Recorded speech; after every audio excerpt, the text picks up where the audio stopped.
नमस्कार, राष्ट्रीय जगत विजन में आपका स्वागत है। और छत्तीसगढ़ से जुड़ी एक और बड़ी खबर।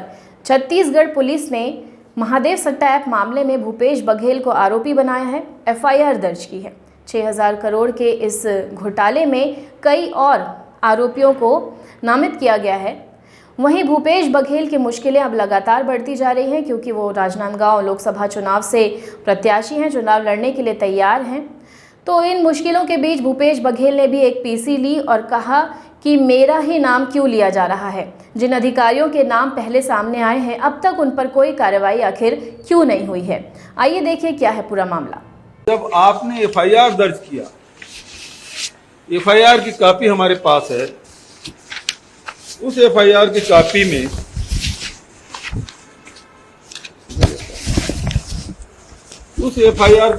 में आप देखेंगे कि 6वें नंबर पे मेरा नाम लिखा हुआ है और इसमें जो धाराएं लगी है 120B, 34, 406, 420, 467, 468, 471 ये इसमें दर्ज।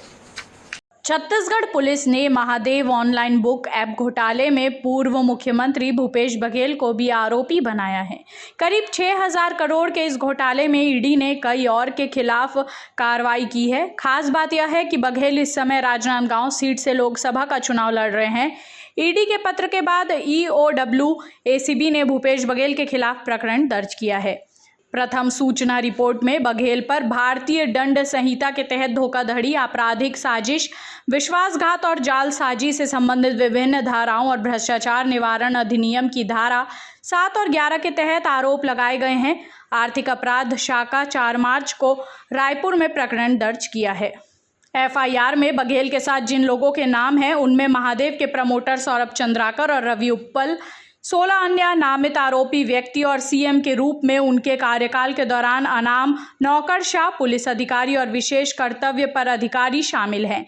घटनाक्रम से परिचित लोगों ने कहा कि ईडी द्वारा इस साल 8 और 30 जनवरी को राज्य पुलिस को 2 संदर्भ भेजे जाने के बाद बघेल के खिलाफ मामला दर्ज किया गया है, जो उसके निष्कर्षों के आधार पर राज्य सरकार के पदाधिकारियों की संलिप्तता का खुलासा करता है। शीर्ष स्तर पर कथित संरक्षण धन के बदले महादेव की अवैध गतिविधियों को अनुमति के लिए दिया गया।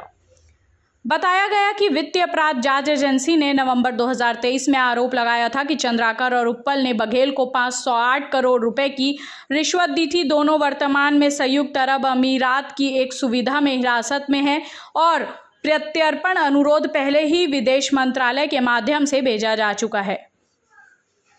महादेव बुक ऐप के प्रमोटरों ने पुलिस को उनकी अवैध गतिविधियों पर कोई कार्रवाई करने से रोकने के लिए विभिन्न पुलिस अधिकारियों, प्रशासनिक अधिकारियों और प्रभावशाली राजनीतिक व्यक्तियों को भारी मात्रा में संरक्षण राशि का भुगतान किया।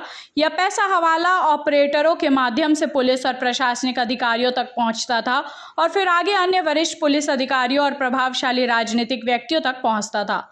इस तरह कई पुलिस और प्रशासनिक अधिकारियों ने सुरक्षा धन के रूप में खुद को लाभ पहुंचाने और अवैध संपत्ति बनाने के लिए अपने आधिकारिक पद का दुरुपयोग किया गया। दिलचस्प बात यह है कि एफआईआर में किसी भी वरिष्ठ पुलिस या प्रशासनिक अधिकारी का नाम नहीं है। ऊपर बताए गए लोगों में से एक ने कहा, ईडी इस एफआईआर के आधार पर बघेल के नाम पर एक नया मनी लॉन्ड्रिंग मामला दर्ज कर सकता है।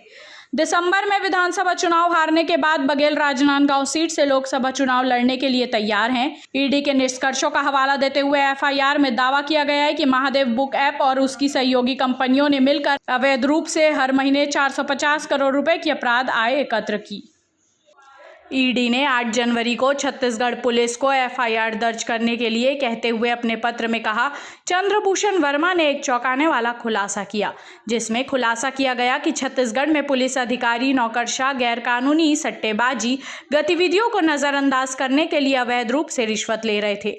वर्मा ने खुलासा किया कि वह सट्टेबाजी वेबसाइटों के सुचारू संचालन को सुनिश्चित करने और सुरक्षा धन के रूप में हवाला भुगतान एकत्र कर रहा था और उन्हें वरिष्ठ पुलिस अधिकारियों और सीएम के ओएसजी को वितरित कर रहा था। अब तक ईडी ने मामले में 2 आरोप पत्र दायर किए हैं, जिनमें एक चंद्राकर और उप्पल के खिलाफ है। ईडी ने अपने आरोप पत्र में आरोप लगाया है कि चंद्राकर ने फरवरी 2023 में संयुक्त अरब अमीरात के रास अल खैमा में शादी की थी और इस कार्यक्रम के लिए लगभग 200 करोड़ नगद खर्च किए थे। और उनके रिश्तेदारों को भारत से संयुक्त अरब अमीरात और मशहूर हस्तियों को लाने ले जाने के लिए निजी जेट किराए पर लिए गए थे। शादी में प्रदर्शन करने के लिए भुगतान किया गया था। मामले में अपराध से अनुमानित आय लगभग 6,000 करोड़ रुपए है। इस मामले में अब तक ईडी द्वारा 572.41 करोड़ रुपए की संपत्ति जब्त या फ्रीज की जा चुकी है।